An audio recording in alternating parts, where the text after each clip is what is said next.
right. Here we all are. You discovered something new? I took a closer look at that device.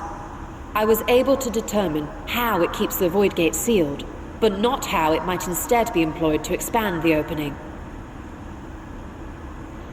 For that, I would need to reference the technique developed by Vritra's alchemists, no records of which appear to have survived the intervening years.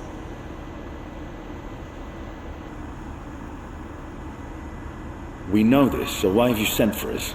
Have you learned aught of value or not?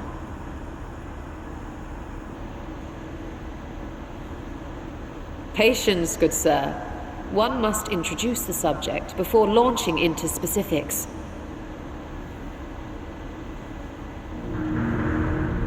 From what we understand, travel between worlds is accomplished by passing through the nebulous rift which exists between them. Picture, if you will, the moment you were called to the first.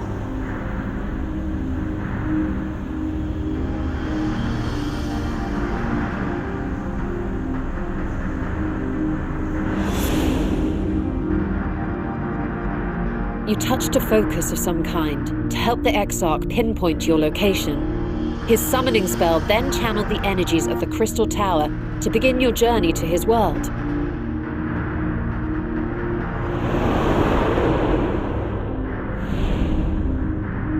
The magics tore a hole in the wall separating source and shard, and cast you into the intervening nothingness. In that place, the laws of nature hold no sway.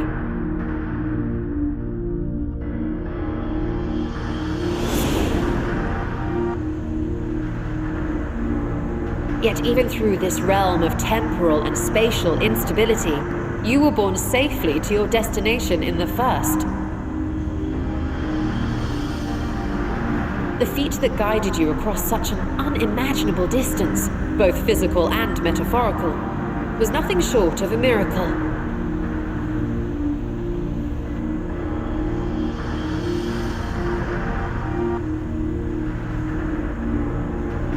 Then what of the many voids sent found in the source? Who guides them here, and how? An excellent question. Though there are several methods by which the Void's denizens might intrude upon our world, the rituals of summoning are the most typical. For example, let us consider the Gargoyle, a creature of middling power.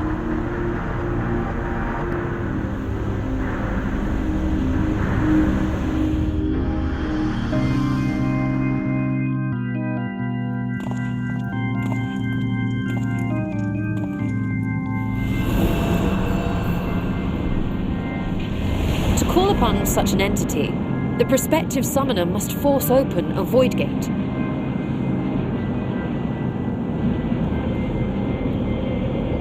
The portal lasts but a moment and is relatively small, allowing only an imp or other lesser being to squeeze through with their physical body intact.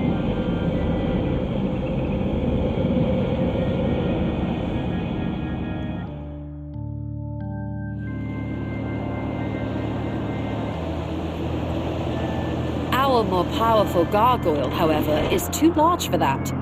Creating a gate big enough for him would require vast amounts of energy, far beyond the reserves of any one mortal practitioner.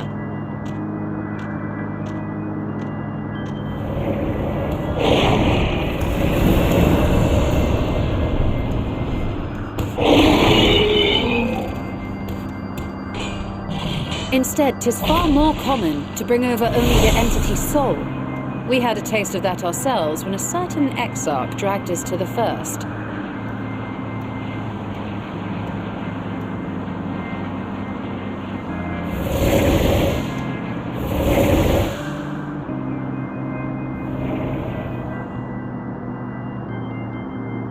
And just as our bodies remained in our world, the Void Sense physical form is left behind in the 13th.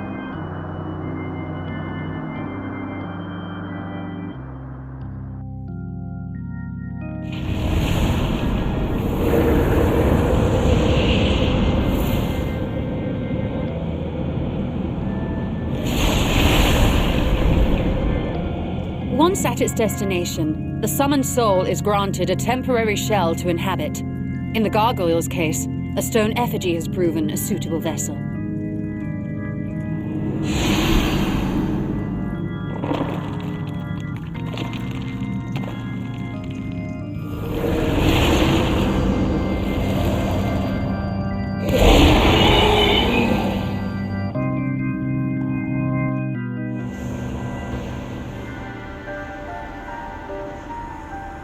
Wait.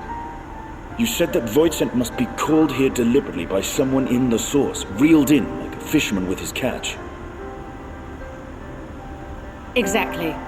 For a being to navigate the chaos of the rift, with or without form, there must needs be a guiding agent on the other side.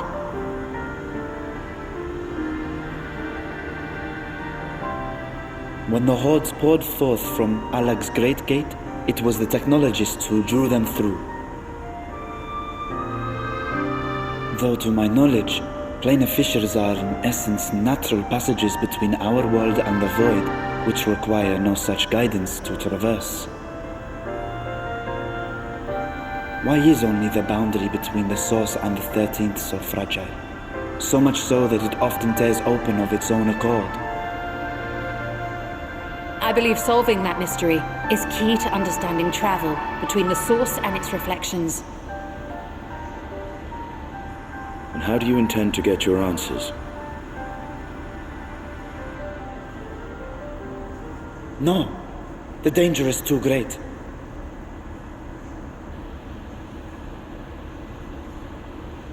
Perhaps, but what some call danger, others think of as adventure.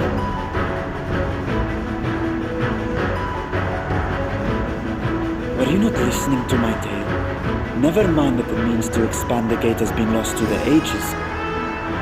Even could you force the portal wide enough, you would be greeted by an army of murderous horrors the very instant you step through.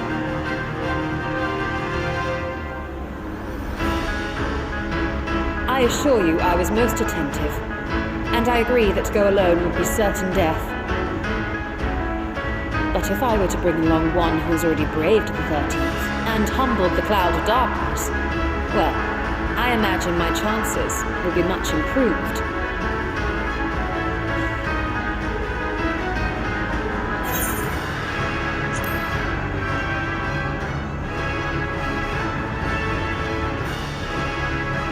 I had a feeling you might say that.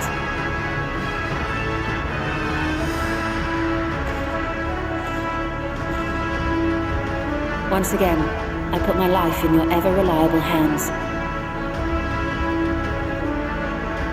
That said, as much as I would like to march straight back to the Void Gate, there is the small matter of being unable to open it without the Satrap's personal authority.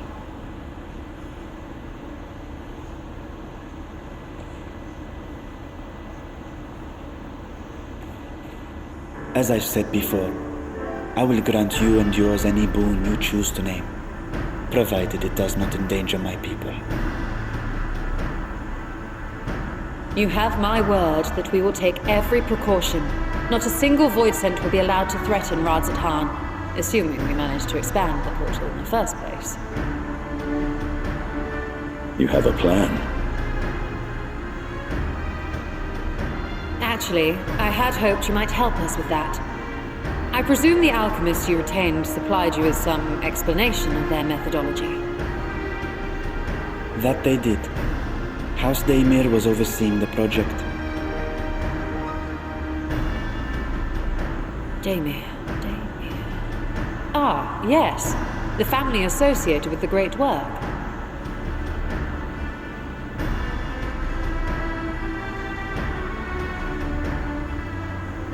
I did not fully comprehend the theory, but their research began with a Voidsent which had slipped through the fissure. After a thorough examination, they created an arcane simulacrum possessed of similar qualities. A man-made Voidsent, if you will. It was apparently indispensable in their efforts to enlarge the gate. A man-made Voidsent?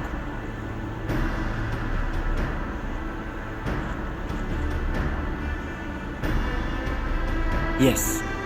Being great admirers of the Archons, House Daemir submitted detailed notes to Charlene's official committee. They expected praise and accolades for their simulacrum, and were thus devastated to be informed that their work had been classified as prohibited material. If that's true, then those notes might still be stored in a forbidden archive somewhere. Not Google, of course, since that library had yet to be built. Which leaves us with...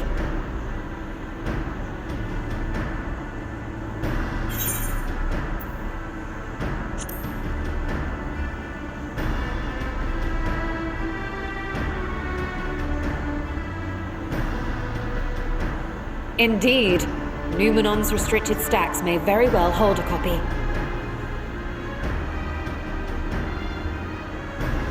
In which case, I say we head directly to Charlene.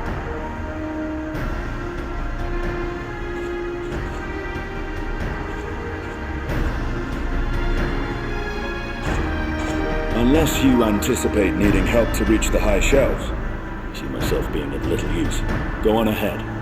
Still need to find Murad and tell him about the Khalzal Foundation.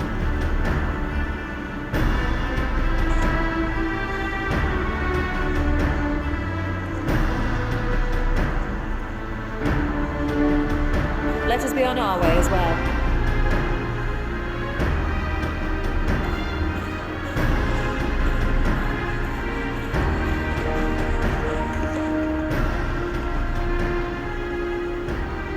They are resolved to venture into the void. Do I sit idly by?